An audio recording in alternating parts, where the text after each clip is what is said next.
360 miles northwest of Dutch Harbor is the 128-foot Cornelia Marie. Captain Phil Harris and the crew prepped the deck for the first pots of the Opie season. It's a whopping 14 degrees outside. When Phil Harris died, the Cornelia Marie began to fall apart. For years, the boat was one of the most recognizable vessels on Deadliest Catch, and Phil was the larger-than-life captain who made millions of viewers feel like they were right there beside him. But after his death, the legendary vessel found itself caught in a storm no one watching at home could see. Ownership disputes, financial problems, and years of uncertainty threatened the future of a boat that had become a symbol of the show itself. Just outside St. Paul, Time to go watch the Seahawks. the Cornelia Marie crew prepares for their first offload Good job, Skipper. Zipper ball down. and a chance to catch the big game. I like it. Let's go Seahawks. So what really happened to the Cornelia Marie after Phil Harris was gone? And how close did one of Deadliest Catch's most iconic boats come to being lost forever? Join us as we uncover why the Cornelia Marie disappeared from Deadliest Catch. What Phil Harris and the Cornelia Marie actually were. Before getting into what happened after Phil Harris died, it is worth being clear about what he and that boat actually represented on Deadliest Catch across those 7 seasons. Because the show's other captains and vessels have come and gone without generating anywhere close to the same reaction from audiences that the Cornelia Marie's eventual decline produced. There was something about Phil Harris that made him different from the other compelling people the show had found across its years of following the Bering Sea crab fleet. Understanding what that thing was matters for understanding why his absence changed everything so fundamentally, and why the Cornelia Marie could never quite be what she had been once he was gone. The show found other captains and vessels that provided it with material across subsequent seasons, but it never found another Phil Harris. And here's why. Phil Harris was not the most accomplished captain in the Deadliest Catch fleet by any objective measure. He was not necessarily the most efficient fisherman in terms of crab quotas, nor the most disciplined operator in how he ran his vessel and managed his costs. There were captains in the fleet who brought home bigger catches across the seasons, who made better decisions about where to set their pots, and who ran tighter operations financially. None of that mattered to the audience in the way that Phil Harris mattered, because what Phil had was genuinely rare in television and almost never successfully manufactured. He was completely and entirely real. He said exactly what he thought at every moment, without softening it for the camera or adjusting it for an audience he knew was watching. When he was frustrated with his crew, the weather, or a season that wasn't going the way he needed it to, you saw it completely unfiltered. When he was proud of his sons, which he was, despite everything, in a way that was more evident the longer you watched, you felt it without any performance behind it. He was also a deeply complicated person who made no particular effort to hide his complications from the cameras that were following him. Phil Harris had struggled with substance abuse over the course of his life, and that history was not something he concealed from the Deadliest Catch audience or sanitized for their comfort. He had made mistakes as a father, as people who are consumed by an all-demanding profession and simultaneously fighting their own personal battles inevitably do. His relationship with Josh and Jake, the 2 sons who worked on the Cornelia Marie with him, was genuinely loving, genuinely difficult, and genuinely complicated in ways that played out on screen with an honesty that most television never achieves. Watching that relationship unfold over multiple seasons was one of the most emotionally truthful things Deadliest Catch ever gave its audience, and those who watched recognized what they were seeing. The Cornelia Marie was a 125-foot crab fishing vessel that Phil co-owned with his longtime business partner, Derek Ray. She was a working boat in every practical sense, Not glamorous, not particularly new by the time the show was following her, but capable and crude by people who understood what they were doing, because Phil Harris expected nothing less from anyone who worked for him. The boat's participation in Deadliest Catch from the very first season in 2005 meant she accumulated more camera time and greater audience familiarity than almost any other vessel in the fleet throughout the show's run. By the time Phil Harris died, the Cornelia Marie had become a character in a story that millions of people had been following for years. And the people on her were people those millions had come to feel they knew. Phil Harris suffered a massive stroke in January 2010, while the Cornelia Marie was docked at St. Paul Island in Alaska during a crab fishing season. He was airlifted to a hospital in Anchorage. He died on February 9, 2010, at the age of 53. The Deadliest Catch cameras had been present throughout his hospitalization, capturing the days when Josh and Jake sat by their father's bedside, waiting for an outcome that became increasingly clear was not going to be what any of them were hoping for. The episodes that aired documenting Phil's stroke, his hospitalization, and his death were among the most watched in the show's entire run up to that point. The response from viewers was unlike anything Deadliest Catch had seen before, and it spoke to how real Phil Harris had been to the people who had watched him season after season. What nobody watching from home fully understood in those first days was how complicated the situation he left behind actually was. The financial reality Phil left behind. When Phil Harris died, he left behind 2 sons who loved him, a boat they had grown up on, and a financial situation that was significantly more complicated than the television show had ever made clear to its audience. Crab fishing is an expensive business to operate at any scale, and the Cornelia Marie was operating at a scale where the financial obligations were substantial and ongoing. The boat required regular maintenance, and the kind of maintenance that keeps a 125-foot commercial fishing vessel seaworthy across the brutal conditions of the Bering Sea is not cheap at any level of the operation. Fuel costs for a vessel of that size are high at every price point fuel has ever reached. The crew required wages throughout the fishing seasons and had to be retained and managed by themselves. The permits and quota shares that govern how much crab a boat can legally harvest in a given season are a separate and complex financial layer on top of all the operational costs. And the income from crab fishing, while potentially very significant in a strong season with favorable crab prices, is subject to the natural variability of what the ocean actually produces in any given year and what the market is prepared to pay when the catch comes to dock. Phil Harris had been navigating this financial complexity for his entire adult life, and he understood it. When he died suddenly at 53, that knowledge went with him. What remained were the obligations and ongoing costs of operating a large commercial fishing vessel, and the people who had to manage them were starting from a very different baseline of experience and knowledge than Phil had possessed. The ownership structure of the Cornelia Marie complicated things further in ways that would take years to fully work through. Phil co-owned the boat with Derek Ray, his longtime business partner, and the arrangements between them regarding how the boat was operated, how costs were shared, and what would happen in the event that one of them was no longer able to continue, had been worked out between 2 people who trusted each other deeply and who expected to continue working together for many more years. Phil's death transformed those informal understandings into questions of legal and financial reality that required formal resolution, and the process of working out what the partnership meant in the permanent absence of one partner was neither quick nor simple, nor inexpensive in legal terms. Josh Harris, Phil's older son, stepped into the captain's role on the Cornelia Marie following his father's death. He had grown up on the boat.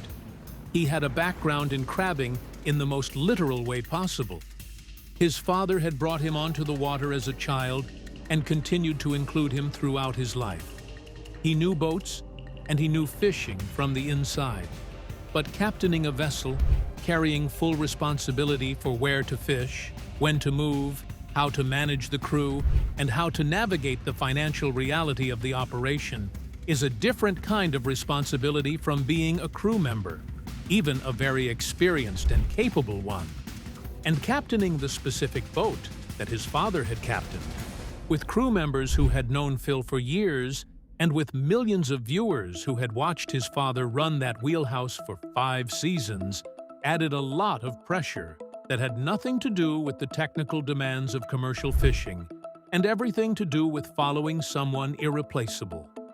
Jake Harris, Phil's younger son, was simultaneously dealing with his own serious personal struggles that had been present before his father's death, and that became significantly worse in the aftermath of it. Jake's problems with substance abuse had been visible on Deadliest Catch across multiple seasons when he worked on the Cornelia Marie, and they did not improve in the period following Phil's death. If anything, the loss of Phil, who had been the dominant stabilizing force in Jake's life, despite all the genuine complications and difficulties of their relationship, removed something that had been holding Jake in a position where he could still function.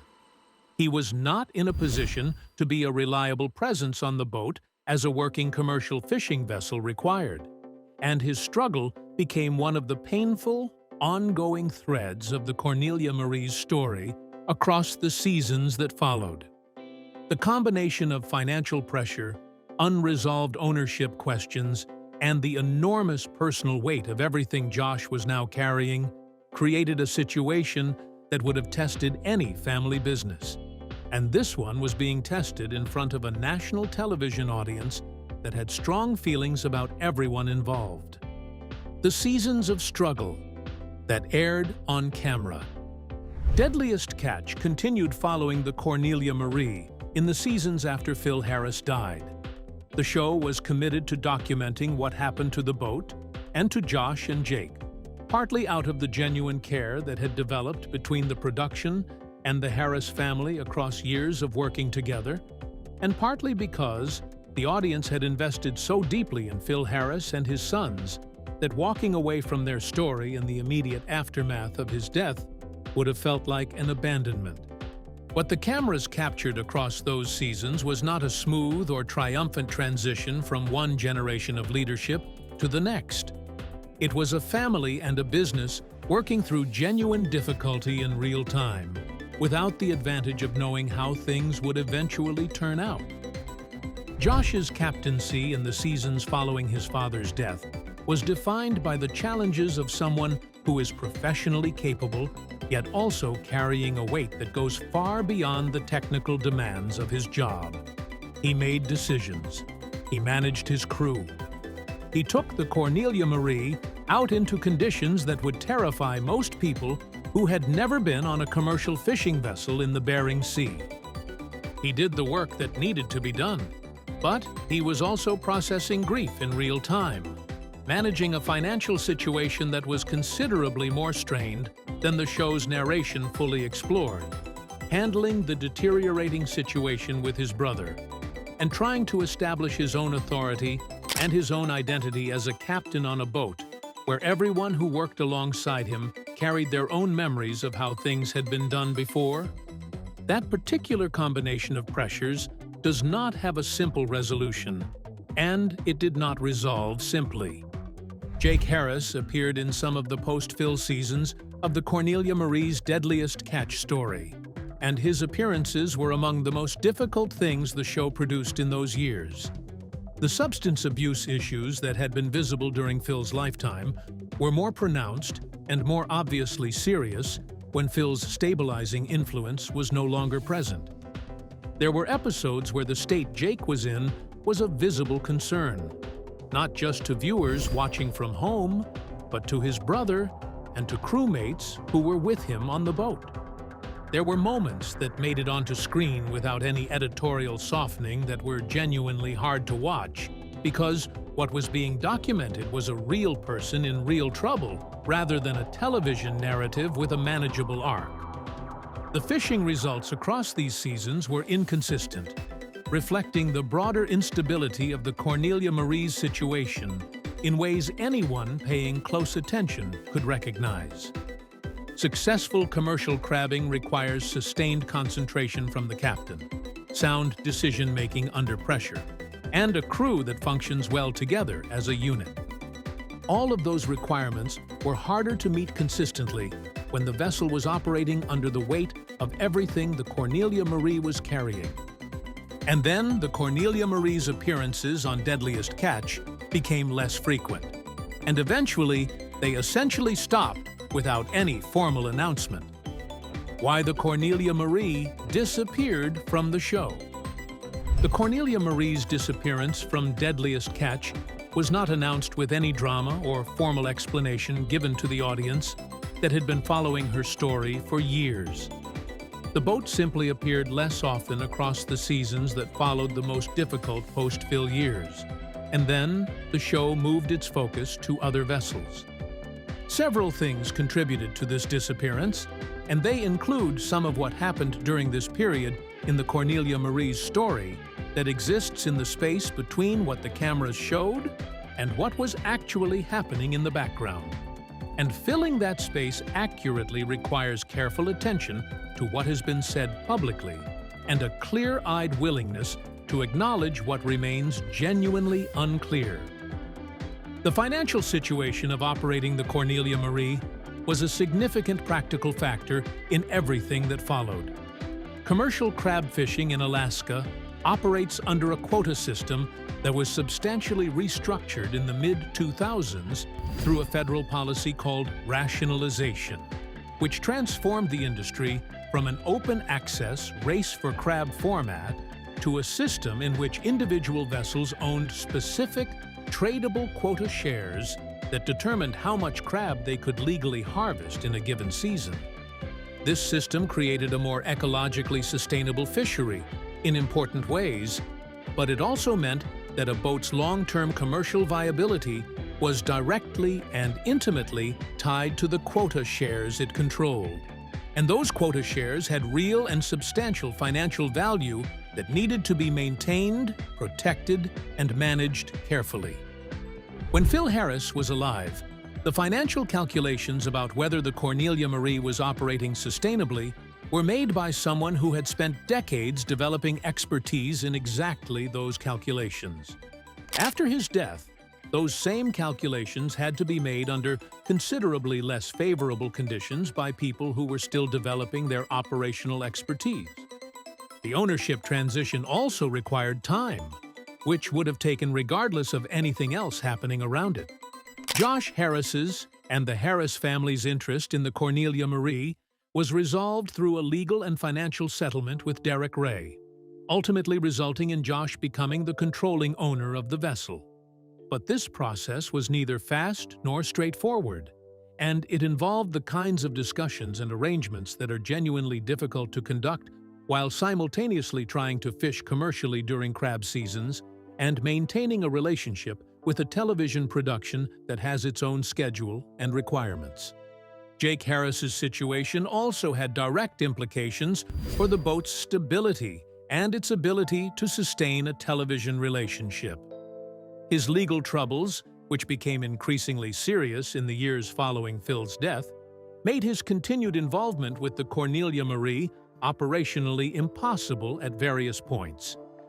Jake faced multiple serious legal issues connected to his substance abuse that resulted in arrests, legal proceedings, and periods where he was simply not in a position to be part of a functioning commercial fishing operation. His story became one of the painful ongoing threads of what had happened to the Harris family after Phil died, and it was not a thread that the Cornelia Marie's continued television presence could be cleanly separated from.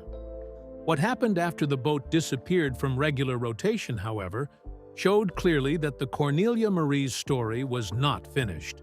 The period when the Cornelia Marie was largely absent from Deadliest Catch was not a period when nothing was happening in the real world. It was a period when Josh Harris was doing the difficult and unglamorous and largely invisible work of stabilizing a business that had been through an enormous disruption and trying to build it into something that could carry its own weight going forward, without the cameras and without the audience that had been watching during the years when everything was falling apart.